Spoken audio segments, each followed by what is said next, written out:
Bonjour mesdames et messieurs, il est 13 h et vous êtes sur RTI 1. Bienvenue dans votre journal. Journal que nous ouvrirons par la traditionnelle cérémonie d'honneur au drapeau national pour le ministre de la Promotion de la Jeunesse, de l'Emploi des Jeunes et du Service civique. Ces cérémonies de salut aux couleurs entendent réconcilier les Ivoiriens avec les institutions de la République. Hier dimanche, la première dame s'est rendue à Williamsville pour exprimer sa compassion et celle du président Alassane Ouattara à la famille du petit Traoré Aboubacar Siddiq, assassiné la semaine dernière. Dominique Ouattara a présenté ses condoléances à la grande famille de Bouba et a souhaité que ce crime ne reste pas impuni. 3 jours après le double attentat de Ouagadougou, le travail d'enquête se poursuit et les premières visites de chefs d'État commencent. Les présidents togolais Faure Gnassingbé et nigérien Mahamadou Issoufou sont arrivés successivement ce lundi dans la capitale burkinabé. Rendons-nous tout de suite à l'immeuble La Prévoyance, siège de la CNPS, qui a retenu ou a eu lieu ce matin la traditionnelle cérémonie d'honneur au drapeau national. Pour le ministre de la Promotion de la Jeunesse, de l'Emploi des Jeunes et du Service civique, cette cérémonie de salut aux couleurs entend réconcilier les Ivoiriens avec les institutions de la République. Sidi Tiemoko Touré exhorte par ailleurs ses compatriotes à respecter les symboles de l'État et les personnes qui incarnent les institutions de la République. Frédéric Oulaye, Guy Verman. Le drapeau national, hissé dans la cour de la Caisse nationale de prévoyance sociale, ce lundi 4 mars 2018, il est 7h30, tous les agents sont présents.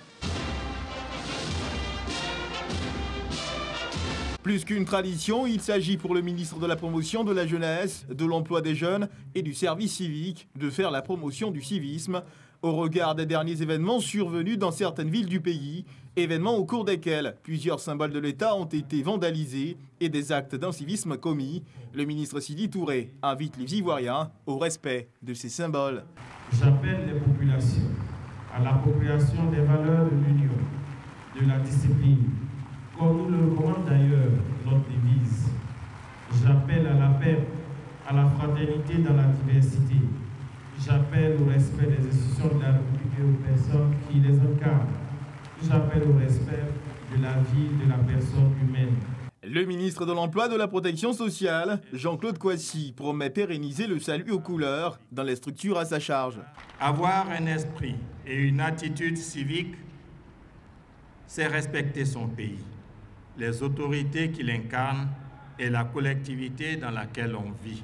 Cette cérémonie d'hommage au drapeau national nous éveille et doit continuer chaque jour de nous éveiller à notre devoir de citoyen, pénétrer des valeurs essentielles qui fondent et garantissent notre identité nationale. La remise du portrait du chef de l'État ainsi qu'une brochure comportant les 5 autres symboles de la République au directeur général de la CNPS a marqué la fin de cette cérémonie d'honneur.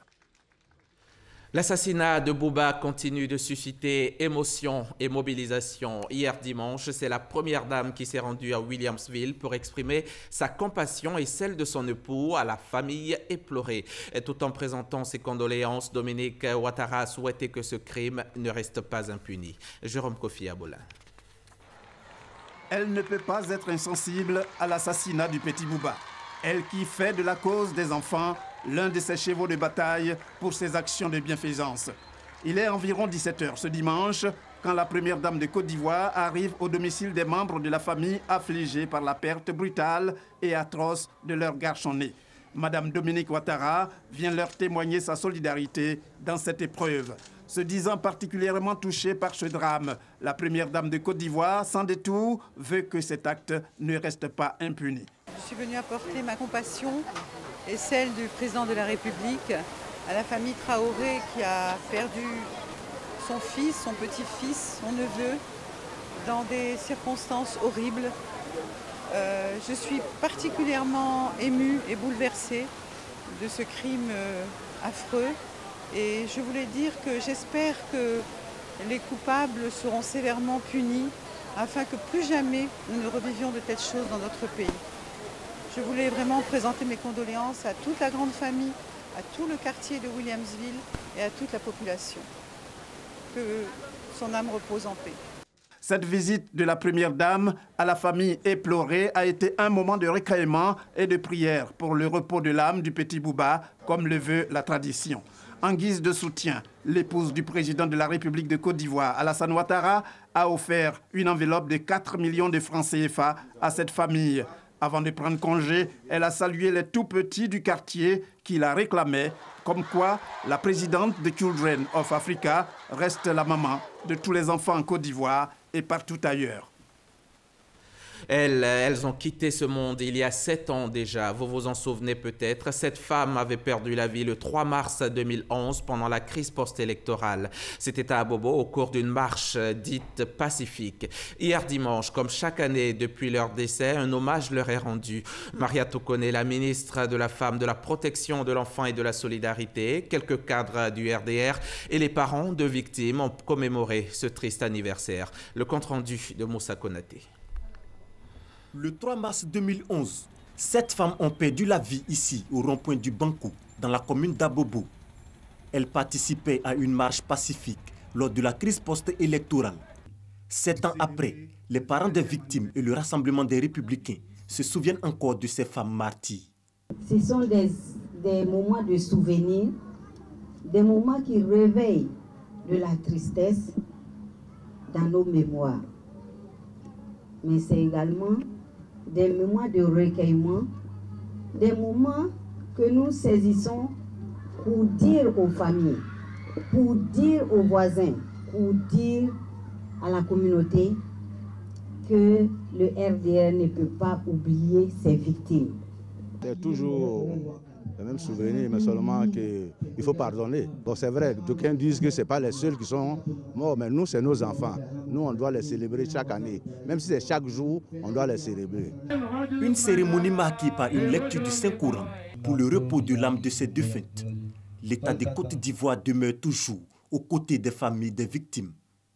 La commémoration du rappel à Dieu de nos victimes, nos 7 martyrs, mais également de toutes les victimes des crises survenues en Côte d'Ivoire, n'est pas une commémoration de trop. C'est un rappel au souvenir. C'est un rappel au pardon. C'est un rappel à la tolérance. C'est un rappel pour indiquer que la haine, la violence, conduisent à des dégâts qui sont parfois irréparables. Nos sœurs ont disparu à jamais. Elles ne reviendront plus. Elles ont laissé derrière elles des familles inconsolables. Parmi ces femmes disparues, 4 ont laissé 7 enfants qui bénéficient de prise en charge scolaire. Ils seront inscrits sur la liste des pupilles de l'État. Voilà pour le chapitre hommage de ce journal. Les journalistes professionnels de Côte d'Ivoire réunis au sein de l'OJPCI ont tenu récemment leur assemblée générale ordinaire. Une rencontre pour faire le bilan de 18 mois d'exercice, 1 an et 6 mois pendant lesquels plusieurs actions ont été menées, notamment la formation des journalistes et l'installation de sections de l'organisation dans plusieurs villes du pays. Grace Kando était à cet AG pour RTI. 18 mois après le renouvellement de ces instances, l'Organisation des journalistes professionnels de Côte d'Ivoire, OJPCI, dresse le bilan de ses activités. Ce, à la faveur de sa 3e Assemblée générale ordinaire. L'OJPCI renoue avec ses grandes conférences nationales, l'installation des sections de l'OJPCI à l'intérieur de la Côte d'Ivoire, à Boisseau notamment, et à Divo bientôt.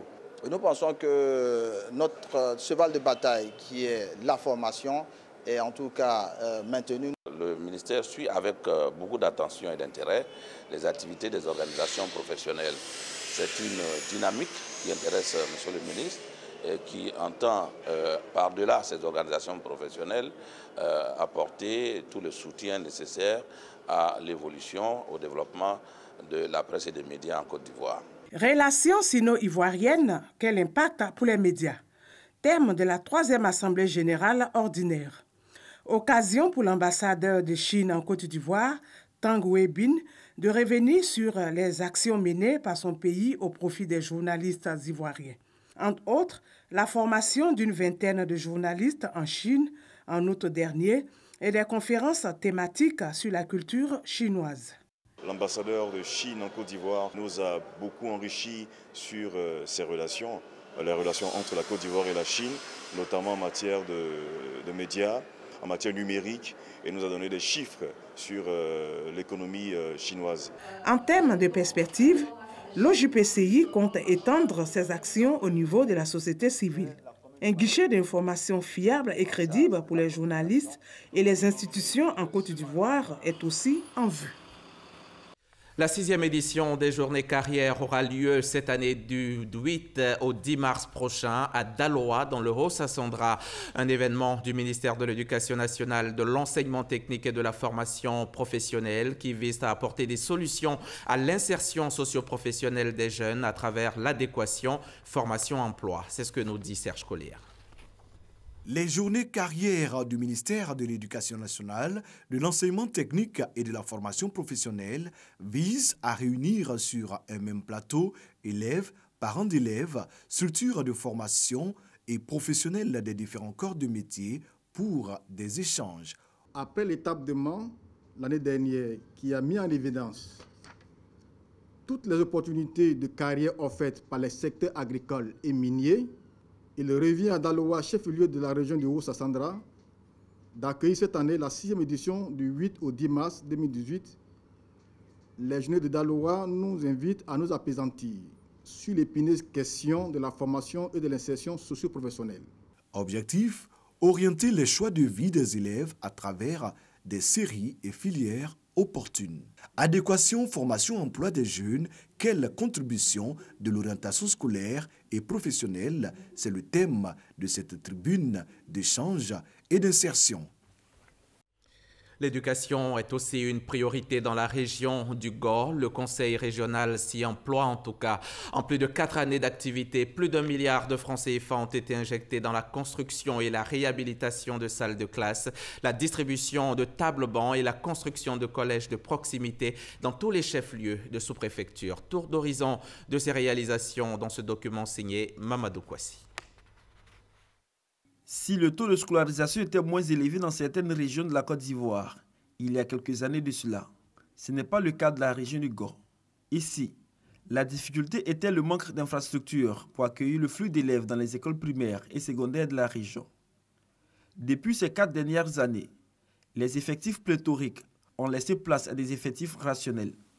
De nombreuses écoles et salles de classe sont sorties de terre ou ont été réhabilitées, afin d'améliorer les conditions de travail des élèves et des enseignants. Par le passé, les enfants s'asseyaient à même le sol là, et quand il pleut, la pluie les frappe, toute la table était pratiquement mouillée quand il pleuvait là souvent. Ça a fait environ 3 ans, la 4e année, c'est là que le conseil régional est venu pour nous construire ce tout beau bâtiment. L'effectif à Logouata était tellement élevé, donc il fallait que le conseil régional vienne nous en aide. Et c'est ce qu'a fait le conseil régional. Donc actuellement, nous sommes un peu déconcentrés ici au niveau de Logouata 1. Donc de l'autre côté, je crois que c'est un bien pour toute l'école. De nombreux villages et gros campements disposent désormais d'écoles primaires. Le cycle primaire n'est pas le seul bénéficiaire des actions du conseil régional du Gor. Plusieurs collèges de proximité ont vu le jour dans les différents chefs-lieux de sous-préfecture. C'est le cas de Galébré, qui compte à ce jour 2 promotions avec un collège à base 3. Malgré toutes ces commodités, avec des salles de labo et de recherche, des difficultés demeurent. Depuis l'année dernière, nous n'avons que 4 professeurs bivalents, français et DAC, mathématiques TICE, anglais EPS, et puis physique-chimie SVT. Bon, l'année dernière, ça ne posait pas de problème, sauf en histoire géo, nous n'avons pas reçu d'enseignants. Cette année, les besoins ont été multipliés par 2. Aujourd'hui, ce sont plus de 500 salles de classe qui ont été construites pour décongestionner l'existant, afin de rapprocher davantage l'école des populations. Voir par voir les distances qui séparent ces villages et ces campements à les collèges existants, il était tout à fait important et nécessaire et urgent que je commence mes investissements dans ce domaine. Parlons des collèges. Vous prenez par exemple la sous-préfecture de Guépao. Entre Guépao et Tonla, vous pouvez compter plus de 30 km. Et il fallait que les enfants quittent là pour aller à Tonla. Il faut que les enfants quittent Tonla pour aller à Diego Nofra. Aujourd'hui, ils ont un collège. Ces infrastructures réalisées par le président du conseil régional du Gor, Joachim Bagnon-Diégué et son équipe, s'inscrivent également dans la mise en œuvre de la politique de l'école obligatoire. En plus de la construction de l'équipement, 30 000 tables bancs ont été déjà distribués. Et malgré ces efforts, des difficultés subsistent. Le président du conseil régional du Gor, qui a fait de l'éducation une priorité, rassure. Joachim Bagnon-Diégué et son équipe entendent tout mettre en œuvre pour une éducation de qualité dans la région du Gor. Nous pensons que c'était les structures de base qui manquaient à notre population. Croyez-moi que nous avons encore beaucoup à faire. Mais nous avons pu, à 5 ans durant, investir, rien que dans ce domaine d'éducation nationale, 1,6 milliard de francs. C'est grâce au président de la République. Il faut le dire. C'est grâce à lui. Sinon, le budget annuel de 700 millions de francs ne pouvait pas faire toutes ces réalisations. Nous sommes aujourd'hui à près de 5 milliards d'investissements. Et ça, c'est la volonté du gouvernement, du président de la République. Des actions saluées par la directrice régionale de l'éducation nationale, de l'enseignement technique et de la formation professionnelle. Pour elle, ces actions portent déjà des fruits, avec des résultats satisfaisants ces dernières années. Nous avons en tout cas salué les actions du conseil régional qui a contribué à construire des bâtiments, des salles de classe, des laboratoires, des logements de chefs d'établissement dans certains établissements dans les villages comme Niabou-Djounoua et tout ça. Mais les besoins sont toujours nombreux et nous continuons d'attendre. Le défi, il est là, puisque l'objectif de tout ce qui se fait, de tout ce qui s'investit, c'est justement pour que l'école produise de bons résultats. Et qui dit bons résultats, c'est le nombre d'élèves qui réussissent. Alors, nous travaillons en tout cas dans une proche collaboration. Aujourd'hui, pour pérenniser tous ces efforts du gouvernement à travers le conseil régional, le civisme et la discipline doivent régner au sein des écoles de la région, une région souvent confrontée à des grèves d'élèves pour des congés anticipés. Pendant 2 jours, les membres de l'ANOPACI, l'Association nationale des organisations de production, donc des organisations agricoles de Côte d'Ivoire, se sont réunis. Pendant ces 48 heures, les différents acteurs ont proposé de nouvelles orientations stratégiques pour le développement de leur structure. À l'issue de la rencontre, 5 axes stratégiques ont été adoptés en vue de garantir un mieux-être pour les acteurs du secteur agricole. Mamadou Kwasi.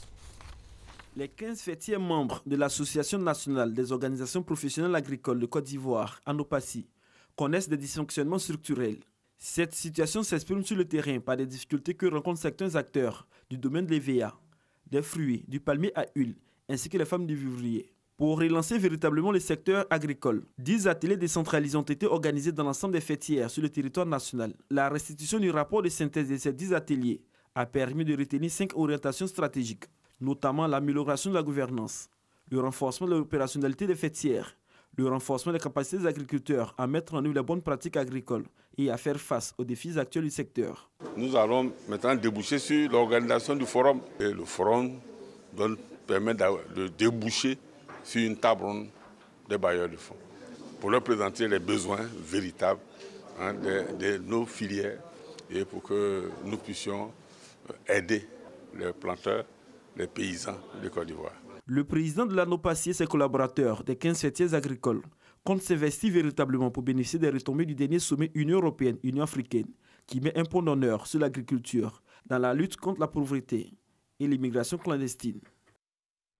Nous avons un chapitre culture dans ce journal et la première page concerne le SILA, le Salon international du livre d'Abidjan, 10e édition qui aura lieu le 16 mai prochain au lieu du 30 mai comme initialement annoncé. Le lieu, lui, n'a pas changé, ce sera toujours au Palais de la Culture de Treichville. C'est Ange Félix Ndapri, le commissaire général du Salon, qui l'a annoncé récemment aux journalistes. Et selon Ange Félix Ndapri, 100 000 visiteurs sont attendus à cette 10e édition. Les États-Unis sont le pays invité d'honneur et le thème cette année est le livre vecteur d'identité culturelle. Issa Chonayeo. Le Salon international du livre d'Abidjan, SILA, pour promouvoir l'industrie ivoirienne du livre, tant sur le plan national qu'international. Les organisateurs de la 10e édition ambitionnent de mobiliser cette année plus de 100 000 visiteurs, contrairement à la 9e édition où il y a eu 70 000. Expositions d'œuvres, des panels littéraires, des dédicaces d'ouvrages et des dégustations de mets africains d'ici et d'ailleurs sont au menu. Le livre est au commencement, au milieu et à la fin. C'est pour ça que nous pensons que la meilleure façon pour nous de valoriser, de promouvoir notre identité culturelle, c'est de mettre le livre en avant. Cette 10e édition, d'ici là, sera marquée par la présence des États-Unis en qualité de pays invités d'honneur.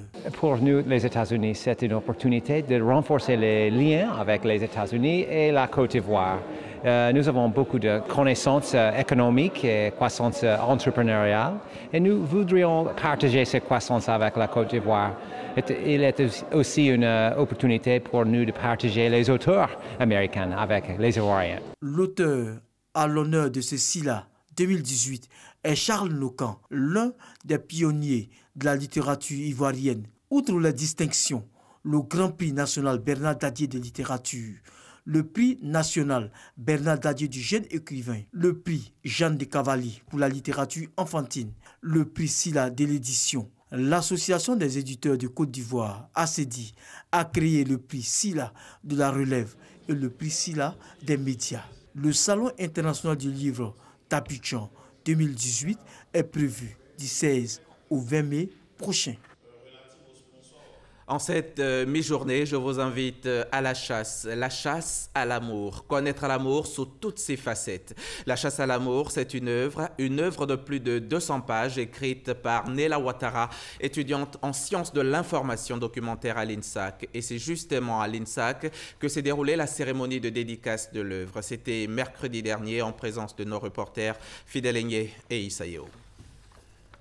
La chasse à l'amour est un roman qui nous plonge dans la complexité de l'amour, un mélange de joie, de déception, de tristesse et d'infidélité. Il s'agit de l'histoire de deux amis, Kénine et René Grasse. L'auteur Néla Ouattara, en écrivant ce livre, dit vouloir montrer l'importance de l'amour. On ne cessera jamais de chercher l'amour. L'amour, c'est quelque chose qu'on vit tout le temps. On le sent partout et en littérature, comme dans tous les domaines d'activité, l'amour existe. Pour les amateurs de lecture, le thème de l'amour captive et maintient l'attention. Avec ce titre fort évocateur, cet ouvrage montre que l'amour est une quête perpétuelle. Il y a encore sur la terre des gens qui s'aiment sincèrement, mais il faut, comme elle a dit, chasser l'amour. Donc il faut aller à la conquête. Chacun de nous est confronté souvent à des déceptions, côté soit amour ou bien la vie en général. Donc ce livre est vraiment instructif.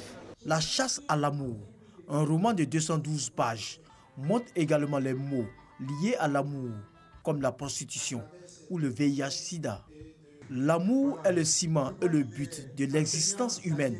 Tel est le message de Néla Ouattara, étudiante en sciences de l'information à l'INSAC, Institut national supérieur des arts et de l'action culturelle. La chasse à l'amour est son premier ouvrage. Parlons à présent cohésion sociale. En empruntant la caravane de la paix, l'on sépare la PIFSI, la plateforme interprofessionnelle des femmes de Côte d'Ivoire. Une caravane qui arrive à l'orée des élections locales et sénatoriales. Il s'agit pour ces femmes de toutes les confessions religieuses de sillonner le territoire national pour parler de paix afin de renforcer les actions déjà entreprises. On retrouve Mamadou Kouassi. Issus de toutes les confessions religieuses, ces membres de la plateforme interconfessionnelle des femmes de Côte d'Ivoire ont pris part au lancement de la caravane de la paix. Une caravane pour renforcer les actions du gouvernement dans sa politique du vivre ensemble. Ces femmes musulmanes et chrétiennes vont sillonner toute la Côte d'Ivoire pour prôner davantage la paix et la cohésion. Nous avons compris qu'il faut se mettre ensemble pour parler au peuple, pour toucher le cœur des uns et des autres. L'élection arrive, nous avons demandé qu'il y ait une élection apaisée. Il ne peut pas avoir élection apaisée si les Ivoiriens, leur cœur n'a pas été touché. Le thème de cette caravane pour la cohésion et la paix, au point où nous en sommes parvenus, peuple de Côte d'Ivoire, marchons d'un même pas. Cette initiative des femmes est soutenue par les leaders religieux et par le gouvernement. Cette initiative, nous l'avons lue comme s'inscrivant dans cette grande volonté présidentielle d'assurer à la Côte d'Ivoire le soubassement de tout ce qui peut être entrepris ensuite comme chantier de progrès social, économique. Il est nécessaire d'aller aux élections avec le cœur désarmé, de se dire qu'un adversaire n'est pas un ennemi et de comprendre le jeu politique pour une Côte d'Ivoire meilleure et pour un avenir radieux pour nos enfants. Yopougon, première étape de cette caravane. Ici, les autorités politiques de la commune entendent accompagner ces femmes pour faire de la paix et de la réconciliation une réalité. Venant des femmes, moi j'ai espoir parce que quand la femme s'engage dans une affaire, elle entière, c'est avec le cœur qu'elle y va.